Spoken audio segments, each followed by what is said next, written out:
Recording, so put your thing on. It's recording.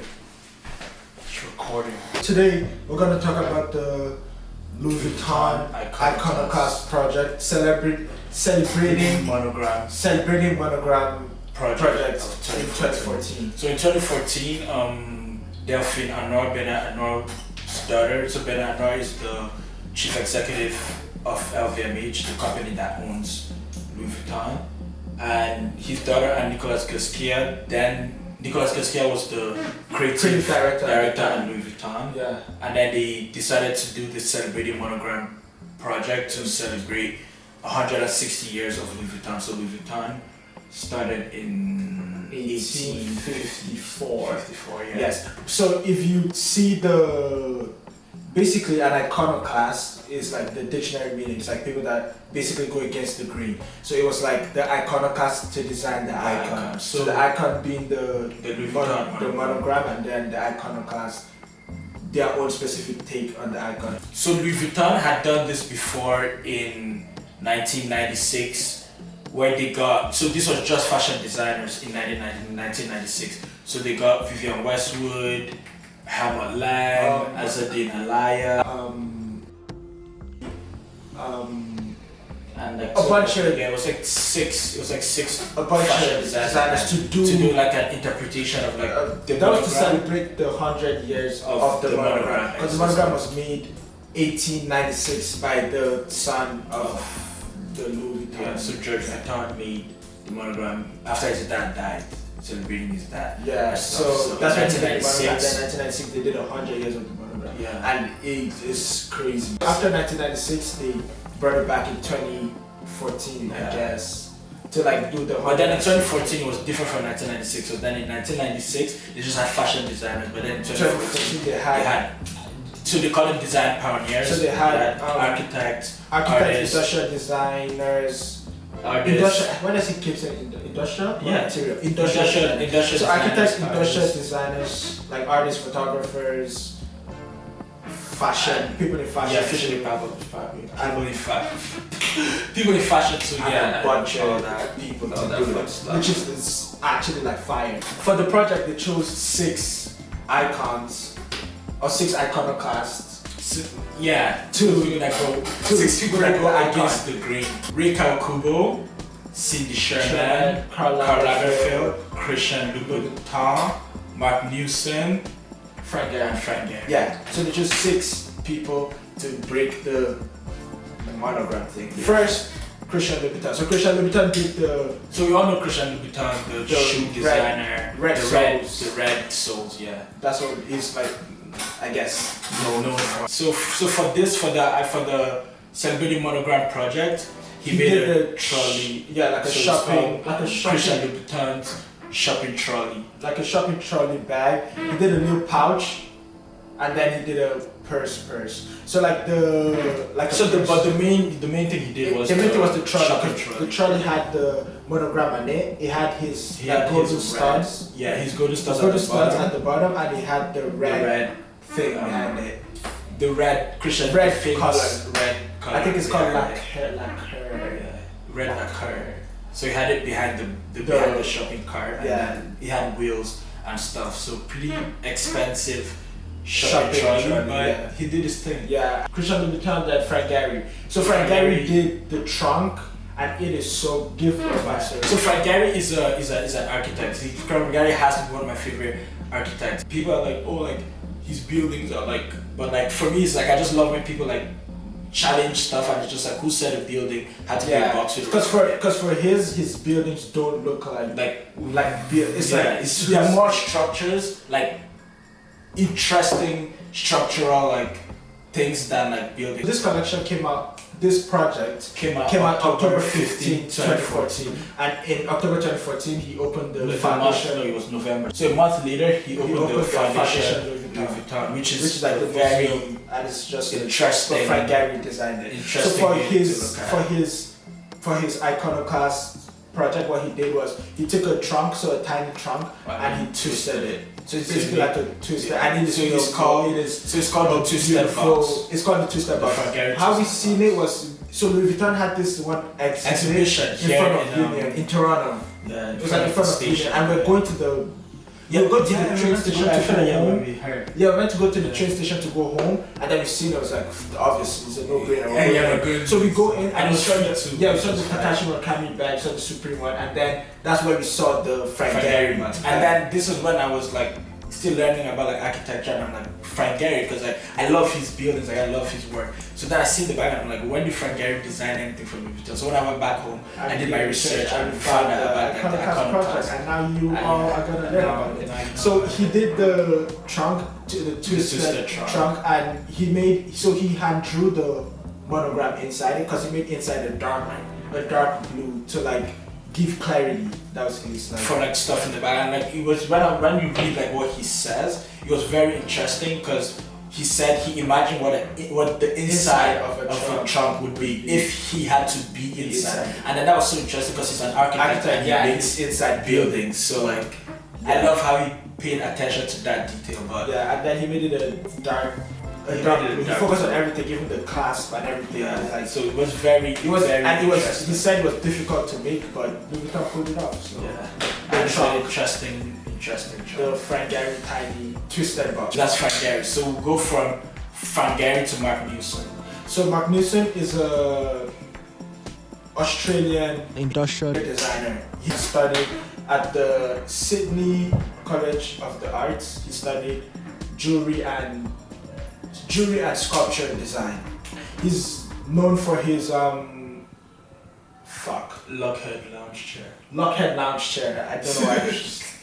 I don't know why I thought that. He's known for his Lockheed lounge chair. He made that when he was 23, a few years after he graduated. He made the Lockheed lounge chair. Bro, like I saw that he was 23. I was like, bro, that is crazy. Because the chair is like, so the chair sold in 2010 for. The chair sold in 2010 for $2.1 million, which is like 1.6 euros. 1.6 million euros, which is the most paid for the most money at the time paid for a work of a live designer. Like a designer that's alive, yeah. A living designer. Yeah. It's a live designer. But that was in 2010. So his work is very interesting. Yeah. He's also known for using. I guess this also adds to like the thing. Yeah. He's known for using unorthodox materials you wouldn't necessarily use, and if he's using ones that you would use, then he uses it in a different way than they would use it. So he's known for like that in like most of his works. So for the Louis Vuitton Iconoclast like challenge, he did a fleece backpack basically. It's like sheepskin, the bag. He made it in 3 colors. He made red, beige, and blue. And the bag stands upright on its own. So his idea was like you could take it off, put it to stand and sleep on it. Because he hated when you like take off your backpack and keep it falling down. So he designed it to like stand upright, and then he also had the front sheep. Yeah, that's what I said. The sheepskin. Yeah, the front sheepskin, so like you could like sleep on it as a pillow. Like, yeah. And then another thing he said about his idea for it is like that, and he ties it so much because people take themselves too seriously. So it's like the monogram is like taking like this thing of class and like take it too seriously. So he just contrasted it with or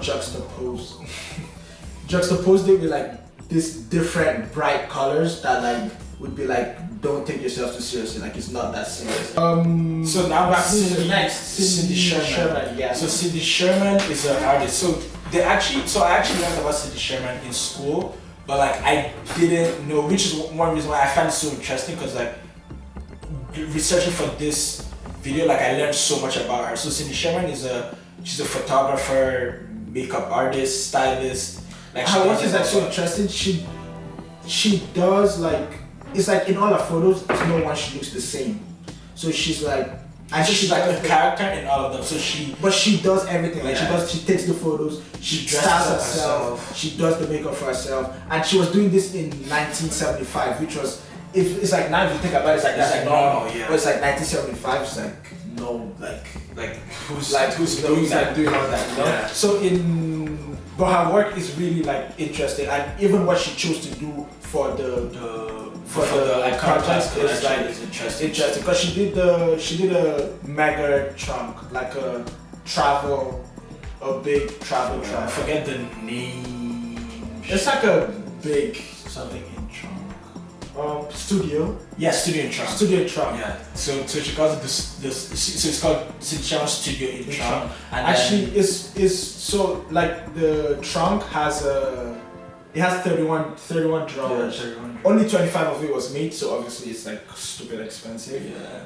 Only 25 of it was made. It has 31 drawers. It comes with a stool, like a pull-out stool. It comes with a case, a travel case. It has a mirror in it, and it has a bag too, it was like a camera.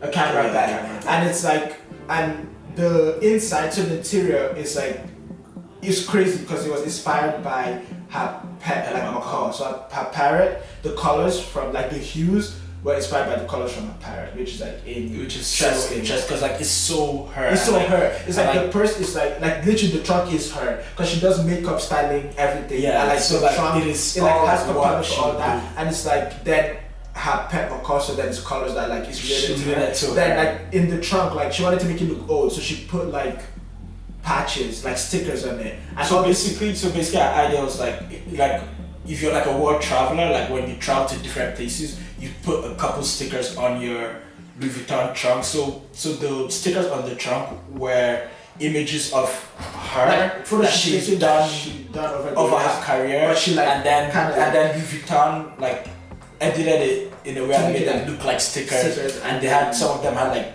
Vuitton on it with like a picture that she did and a bunch of like around stickers. So it's on the trunk and then it's on the camera bag, which was very interesting. Karl Lagerfeld, we all know him. Chanel, he worked for Fendi over the years. He's like the breaker of boundaries in like fashion, and it's Karl. We all know the white hair with the thing. We all know him. For Karl's Iconoclast collection, he did a punching trunk. So it's like this trunk where I guess he has. So he did. It came in a lock. So there's a locker. There's a locker. There's a punching bag. Then there's the punching gloves, and then there's a bag that holds the punching glove. And then he made 3 sizes of bags that were inspired by the. So he has the shape. If you see it, he has like the shape and the element of the punching like thing. Of like a punching bag, but then it's like different. And then he did a travel case that also had the boxing gloves in it. So which was his was interesting. And there's also drawings. There's also like drawings of like how he drew it.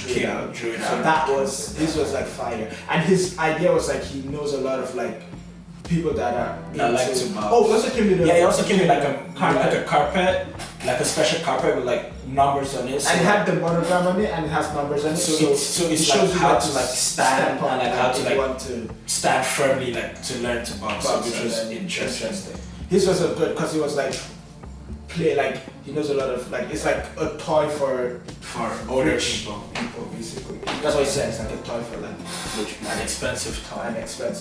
How much does it go for? It goes for like $175,000 and he only made 25. The gold. Yeah. So now the Garçon Queen.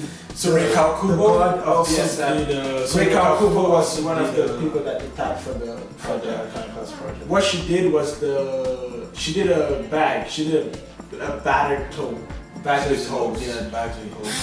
So the bag. So her idea for it was because the monogram is if you look at the monogram, it's always like the monogram. But then she wanted to like distort. She wanted to break away from that, like, so like high class, like oh, it's a monogram, or like it's so sacred you can't touch it. Yeah, so she just put big holes in the bag. Because she's like, it's always presented as like this thing, but she's like, why? So she's like, and I like it because it's so simple, but like it is so cool. Fucking person. In recent times, like where people would see that, it's like the Virgil Kaleidoscope. So in the Virgil Kaleidoscope cover, he has it on his head, and then. I feel like he also has another one where he's like. Yeah, I feel like that's where he would like resurface where like if you see it, be like, that's the version. So yeah, but that was the bag and Rachel Kubo did it. Yeah. So yeah, that's the icon. I think we forgot to mention, but like Playboy Cardi wore. Yeah, Playboy Cardi wore the the Magnificent Magnificent bag. bag. Playboy which Cardi is- wore the Magnificent bag. Yeah. I feel like that's another place you could see it in like recent Yeah, recent times. times. Oh, yeah, yes. and like go.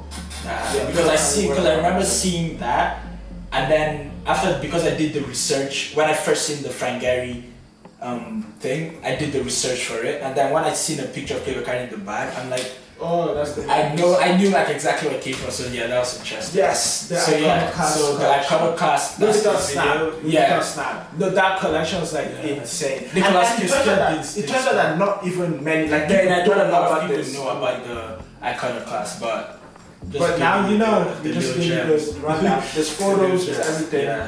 So So thank you for watching. yeah, just do your Yeah. thing. Do your thing. Yeah. Do your thing. And we're all at home, so just like chill. Yeah, and then you could show this video to your friends, I guess. No, And teach more people about the iconoclast. no.